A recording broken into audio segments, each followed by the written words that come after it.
En el Domingo de Ramos, todo parecía indicar que Jesús era amado por todos. La multitud lo celebraba y llenaba la ciudad de entusiasmo. Pero al día siguiente, Jesús mira a Jerusalén y llora sabiendo que lo han rechazado. Pocos días después, esas mismas voces gritarán: ¡Crucifícale! Bienvenido a Sabiduría para el Corazón con el pastor Stephen Davey en la voz y adaptación de Daniel Cuquín. Hoy continuamos nuestro estudio del Evangelio de Lucas y vemos este contraste que nos revela una realidad inquietante que nos confronta hasta el día de hoy. Acompáñanos en esta lección titulada Reconociendo a Jesús correctamente.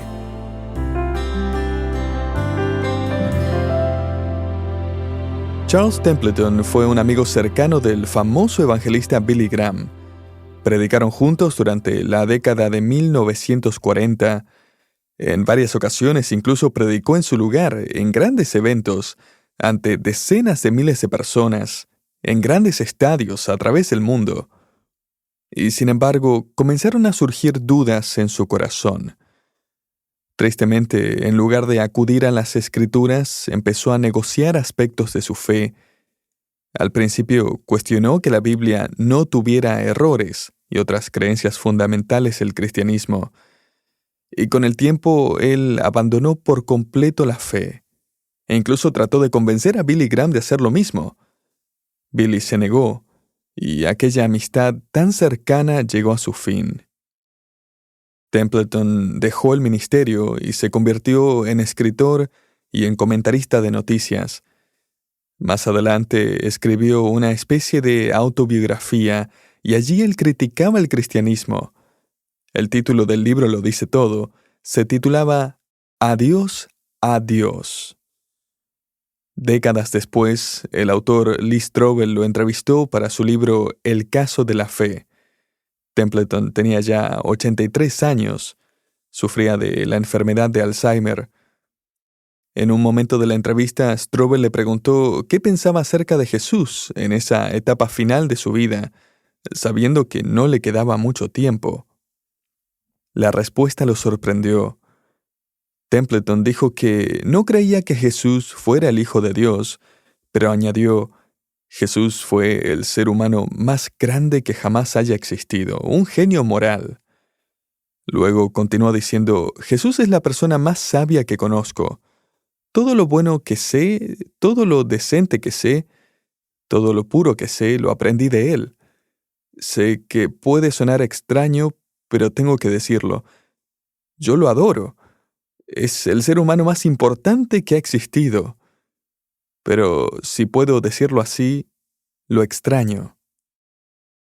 Y en ese momento él comenzó a llorar y no quiso decir nada más. Unos meses después, Charles Templeton murió. Y no pude evitar pensar que, en realidad, nunca conoció a Jesús de verdad. Y trágicamente lo rechazó para siempre. Tampoco pude dejar de pensar en cuántos Charles Templeton hay hoy en el mundo. Personas que viven cerca tuyo quizás, que trabajan contigo, que forman parte de tu familia, que incluso se sientan en la iglesia contigo. Personas que dirían que admiran a Jesús, que lo respetan, que reconocen su sabiduría, su importancia en la historia, pero que en algún momento lo van a rechazar como su Salvador, como su Mesías, como su Rey. Si quisiera resumir lo que está ocurriendo en Jerusalén cuando Jesús entra en la ciudad, lo diría de la siguiente manera. Parecían adorarlo, pero no lo reconocieron correctamente. No lo reconocieron por quien realmente era. Y finalmente, lo rechazaron. En nuestro estudio anterior vimos que Jesús entró a Jerusalén montado en un pollino, el hijo de una asna que nunca había sido montado, y era ya la tarde del domingo cuando llegó. Como vimos, montar un asno tenía un gran simbolismo. Representaba que Jesús era el rey de Israel, del linaje del rey David. En el día de coronación, un rey montado en un asno enviaba un mensaje claro, que llegaba con humildad y en son de paz. La gente había llenado el camino, colocando sus mantos sobre el suelo. Era su forma simbólica de decirle a Jesús que lo recibían como su rey, que él tenía toda autoridad sobre sus vidas. Ahora, el Evangelio de Mateo, capítulo 21, nos dice que la multitud gritaba «¡Hosana!», una palabra hebrea que significa «sálvanos ahora». Era un clamor cargado de nacionalismo. Ellos esperaban que Jesús derrocara a Roma y tomara su trono de inmediato. Estaban entusiasmados con Jesús. Esperaban una revolución. Pero Jesús estaba anticipando una resurrección. El Evangelio de Juan también nos dice que esta gran multitud agitaba ramos de palma mientras él entraba en la ciudad, lo que era un acto simbólico reservado para honrar a la realeza. Estaban proclamando que él era el rey. Y por cierto, nosotros también vamos a tener la oportunidad de reconocer la realeza de nuestro Salvador de esa misma manera. El libro de Apocalipsis nos muestra a todos los redimidos en el cielo, y Juan escribe en Apocalipsis 7:9, «Después de esto miré, y he aquí una gran multitud la cual nadie podía contar, de todas naciones y tribus y pueblos y lenguas, que estaban delante del trono y en la presencia del Cordero, con palmas en las manos. Y clamaban a gran voz diciendo, «La salvación pertenece a nuestro Dios, que está sentado en el trono». Cada uno de nosotros que hemos puesto nuestra fe en Cristo, personas de toda tribu, lengua y nación reconocerán a nuestro Salvador, nuestro Rey, nuestro Dios vivo y verdadero, el Cordero que murió para redimirnos. Ahora volvamos a la escena en aquel domingo de Ramos. Mientras Jesús entra en la ciudad, montado en el asno, la multitud agita palmas, grita «Hosana», extiende sus mantos en el camino. Y hay algo más que está sucediendo. Están cantando una canción conocida. La aprendieron desde niños. Sus palabras vienen del Salmo 118, un himno importante de la Pascua. Pero ahora se le están cantando a Jesús, y han cambiado una parte clave. El Salmo decía, «Bendito el que viene en el nombre del Señor», Salmo 118:26. Pero ahora ellos cantan, «Bendito el Rey que viene en el nombre del Señor», Lucas 19:38. O sea, el Rey ha llegado. Nuestro libertador está entrando en la ciudad. Y la ciudad entera está desbordada de emoción. No puedo evitar sonreír al pensar en los líderes religiosos que suponían que Jesús iba a entrar a escondidas para celebrar la Pascua con sus discípulos y luego salir sin llamar la atención, porque de hecho en el capítulo 11 del Evangelio de Juan se nos dice que el Sanedrín había dado órdenes a toda la población que si alguien sabía dónde estaba Jesús, debía informarlo. O sea, si alguien sabe dónde está, avísenos. ¿Alguien sabe dónde está Jesús? Toda la ciudad ha salido a recibirlo. Están celebrando, están cantando. Los fariseos terminan diciéndose unos a otros, «Mirad, el mundo se va tras él». Juan 12:19.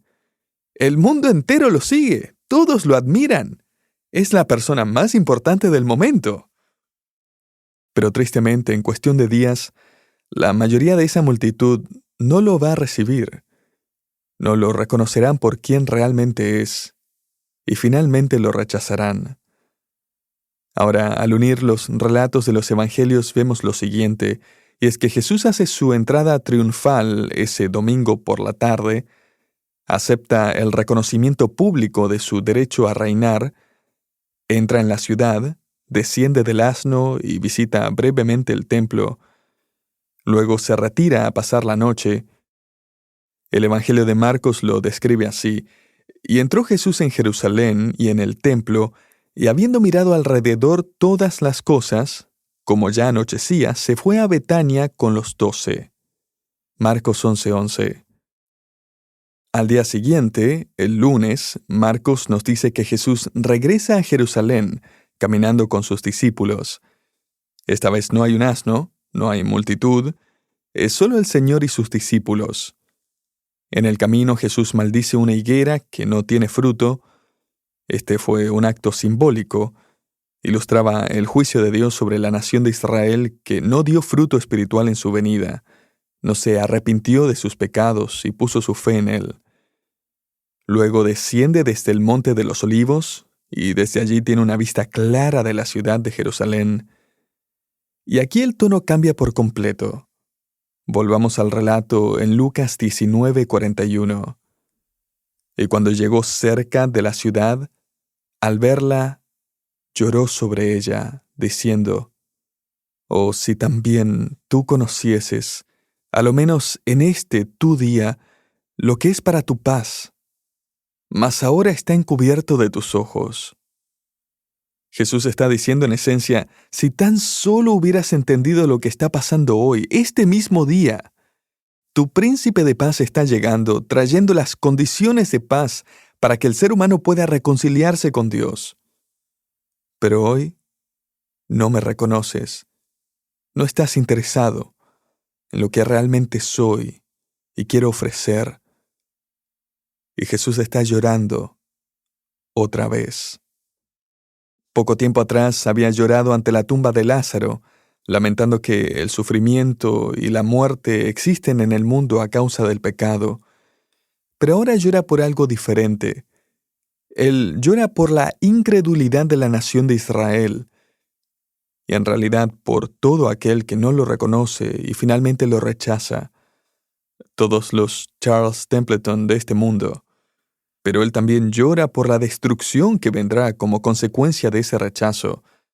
Jesús profetiza en el versículo 43, «Porque vendrán días sobre ti, cuando tus enemigos te rodearán con vallado, y te sitiarán, y por todas partes te estrecharán, y te derribarán a tierra, y a tus hijos dentro de ti, y no dejarán en ti piedra sobre piedra, por cuanto no conociste el tiempo de tu visitación». Jesús no solo está viendo la ciudad delante de él, mientras desciende por el Monte de los Olivos, llorando, como Dios omnisciente, Él está viendo el futuro de Jerusalén. Está viendo la rebelión contra Roma, la guerra, la destrucción total de la ciudad. Décadas después, en el año 70 después de Cristo, el general romano Tito hará exactamente lo que Jesús anunció. Josefo, el historiador judío del primer siglo, describe aquella devastación en términos estremecedores y dice que mientras el templo ardía, no se tuvo compasión ni por los ancianos ni respeto por los de alto rango. Por el contrario, la gente fue masacrada. El emperador ordenó que toda la ciudad y el templo fueran arrasados, dejando solo las torres más altas y el muro occidental. El resto de la ciudad quedó tan destruido que nadie hubiera creído que alguna vez estuvo habitada. Querido oyente, Jesús vino a ofrecer paz, pero el pueblo quería guerra. Él ofrecía redención, pero ellos querían una revolución. Querían un libertador político, no al príncipe de paz. Y Jesús vuelve a decir en esencia, si tan solo hubieras entendido lo que significa este día. Como escribe Lucas en el versículo 42, o si también tú conocieses, a lo menos en este tu día, lo que es para tu paz. Esa referencia a este día no es casual. Es una pista profética de lo que realmente está ocurriendo. El problema es que para este punto, los líderes religiosos ya no están interesados en la profecía, están interesados en su poder. No quieren que llegue un rey que los reemplace. ¿Recuerdas a los sabios de Oriente, los reyes magos? Cuando llegaron a Jerusalén buscando al rey de los judíos que había nacido, estos hombres vinieron con el deseo de adorar. Y los líderes religiosos sabían exactamente dónde debía nacer el Mesías. Incluso citaron la profecía correcta. Belén, a pocos kilómetros de Jerusalén. Tenían la interpretación correcta, pero no tenían ninguna intención de escucharla. No se movieron, no fueron, no buscaron. Y eso es exactamente lo que está pasando otra vez aquí, en Lucas 19. Los líderes religiosos no están interesados en otra profecía, ni siquiera en la de Daniel. No tenemos tiempo para profundizar en todos los detalles de la profecía de Daniel, pero si quieres estudiarla con más detenimiento, Harold Hoehner, profesor de Nuevo Testamento por muchos años en el Seminario Teológico de Dallas, escribió un libro excelente donde analiza, entre otras cosas, el momento exacto de la llegada del Señor. Hoehner explica la profecía de Daniel 9, donde el profeta recibe el mensaje del ángel Gabriel. Se emitiría un decreto para reconstruir Jerusalén, y siglos después aparecería el príncipe ungido. Pero sería quitado, sería muerto. Luego Daniel presenta algo que podríamos llamar una ecuación profética, y aquí es donde los que disfrutan de los números pueden sacarle punta al lápiz. El Dr. Hoehner, junto con otros estudiosos de la Biblia, hizo el cálculo y concluye que la profecía señala que el príncipe ungido llegaría a Jerusalén 476 años y 25 días después del decreto para reconstruir la ciudad.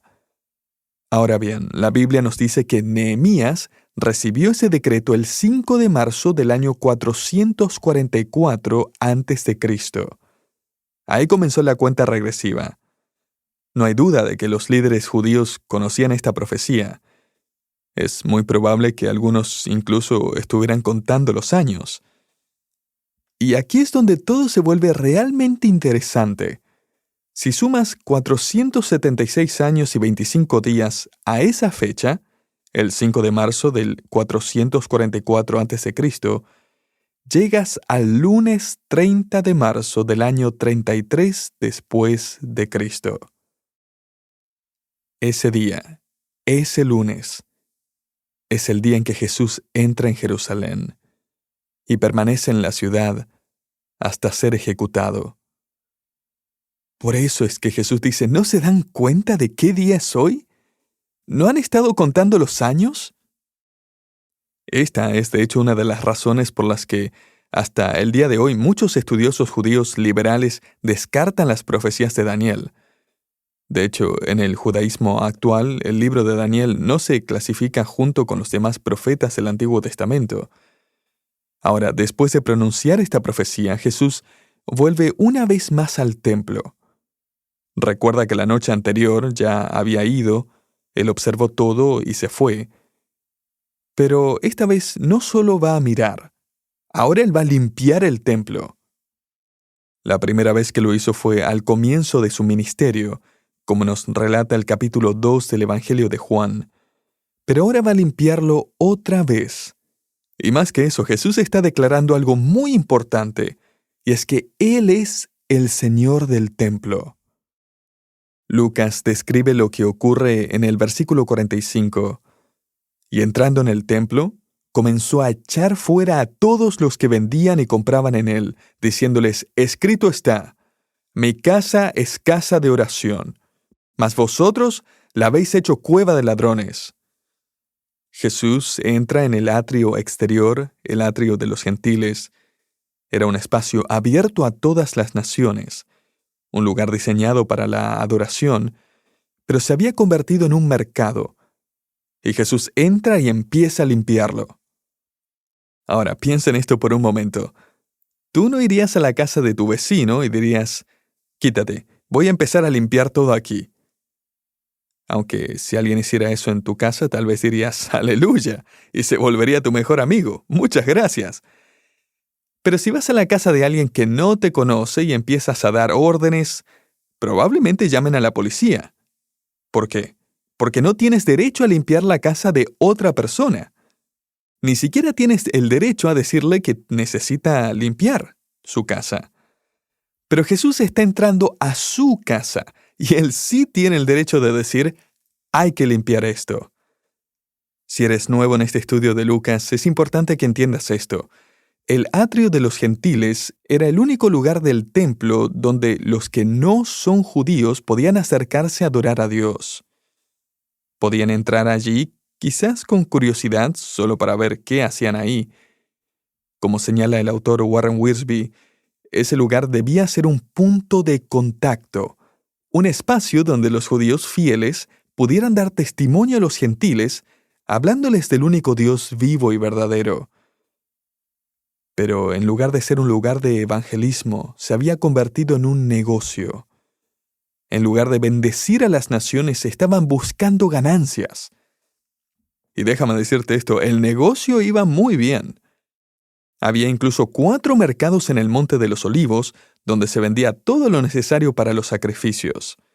Cuando los adoradores llegaban al templo, venían preparados para ofrecer sus sacrificios, pero el sistema sacerdotal había convertido todo esto en una estafa lucrativa. Los sacerdotes rechazaban los animales comprados fuera del templo, diciendo que no cumplían los estándares, y obligaban así a la gente a comprar los animales aprobados dentro del templo. Y, por supuesto, los vendían a unos precios muy inflados. También cobraban una tarifa por entrar, y convenientemente todas las monedas en circulación eran declaradas impuras. Las de los griegos, los romanos, los sirios, los egipcios, ninguna servía. Entonces había mesas por todas partes para cambiar ese dinero por una moneda aceptable, acuñada en Israel y considerada ceremonialmente pura.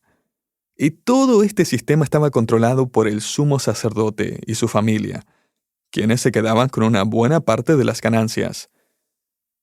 Ese lugar se había convertido en una mezcla de feria, mercado, centro comercial, con corral de animales, todo al mismo tiempo. Y detrás de todo eso había algo mucho peor. Un sistema religioso completamente corrompido. Una especie de mafia religiosa, operando a plena vista, extorsionando, engañando, aprovechándose de los adoradores. Y Jesús lo llama por su nombre: una cueva de ladrones, un escondite de delincuentes, contando lo que han robado. Y Jesús ahora ya no está llorando. Y déjame decirte una cosa. Él sigue sintiendo hoy esa misma indignación justa hacia quienes convierten la religión en un negocio. En lugar de cuidar el rebaño y alimentarlo, lo explotan. Ya no hay más lágrimas ahora. El relato de Marcos lo describe con gran intensidad. Dice en el capítulo 11, «Y entró Jesús al templo y comenzó a echar fuera a los que vendían y compraban en el templo, y volcó las mesas de los cambistas». ¿Alguna vez has visto una mesa volcarse con fuerza? Eso es exactamente lo que está pasando aquí. Imagínate el estruendo, cuando esas mesas caen sobre el piso de mármol, las monedas rodando por todas partes, chocando, haciendo ruido. Marcos también añade que Jesús volcó los asientos de los que vendían palomas. Así que ahora tienes palomas volando por todos lados. Y añade algo más en el versículo 16, «Y no consentía que nadie atravesase el templo llevando utensilio alguno». O sea, además de poner sus puestos de venta y hacer de esto toda una corrupción, ese atrio se había convertido en un atajo. La gente lo usaba para cruzar de un lado de la ciudad al otro con su mercancía. No importaban los adoradores, no importaba que ese fuera un lugar santo. Ese no era un camino, era un santuario. Era un lugar para orar, para meditar en la palabra, para que los gentiles conocieran al Dios de Israel, un lugar para adorar al Dios vivo y verdadero. Pero lo habían convertido en una vía de paso, en un corral, en un circo. Y en ese momento, el dueño ha llegado. Jesús está declarando que Él es el Señor del templo y está ejerciendo su autoridad. Él está limpiando su casa. Y cuando termina, Él transforma ese lugar de un mercado a un salón de clase. Un autor lo describe así: el atrio se convierte en un púlpito. Lucas escribe en el versículo 47, «Y enseñaba cada día en el templo». Pero los principales sacerdotes, los escribas y los principales del pueblo procuraban matarle, y no hallaban nada que pudieran hacerle, porque todo el pueblo estaba suspenso, oyéndole. Mira, esto es una valentía desafiante. Jesús sabe que hay un precio por su captura. Los líderes religiosos quieren matarlo. Los comerciantes están furiosos con él. Todo el sistema ha sido alterado. El flujo de personas ha cambiado. Y la gente se agolpa para escucharlo. La multitud todavía tiene esperanzas en él. Muy pronto los soldados romanos lo arrestarán. Pero hasta que eso ocurra, exactamente en el tiempo señalado, Jesús entra a Jerusalén y al templo y hace lo que siempre debió hacerse allí. Él usa ese atrio de los gentiles para enseñar la palabra de Dios a las naciones del mundo. Y la gente está escuchando con atención cada palabra. Sin duda, algunos creerán y nunca olvidarán ese día. Ahora, déjame preguntarte lo siguiente. ¿Dónde te ves tú en esta escena en Jerusalén? ¿Te entusiasmas con Jesús siempre y cuando cumpla tus expectativas? ¿Depende tu satisfacción con Él de las condiciones que tú le pones? ¿Te molesta que haya alterado tus planes? ¿Sigues la opinión de la mayoría acerca de Jesús? O sea, si todos lo aprueban, tú también, pero si lo rechazan, tú no te vas a oponer. ¿Te interesa su enseñanza solo por un tiempo? ¿O estás realmente aferrándote a cada palabra que sale de su boca? Una pregunta más.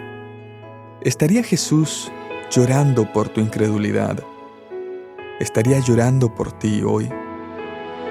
Hoy es el día para reconocerlo por quién es Él de verdad y recibirlo como tu Señor y Salvador y tu Rey.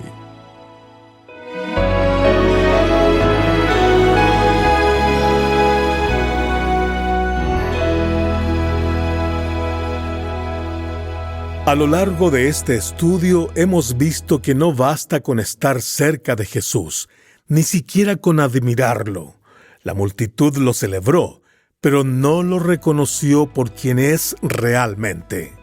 Gracias por acompañarnos en Sabiduría para el Corazón, una producción de Sabiduría Internacional. Hoy escuchaste la lección Reconociendo a Jesús correctamente. Y queremos saber de ti. ¿Cómo te ha hablado Dios a través de este mensaje? ¿Hay alguna decisión que necesitas tomar o alguna carga por la que quisieras que oremos contigo?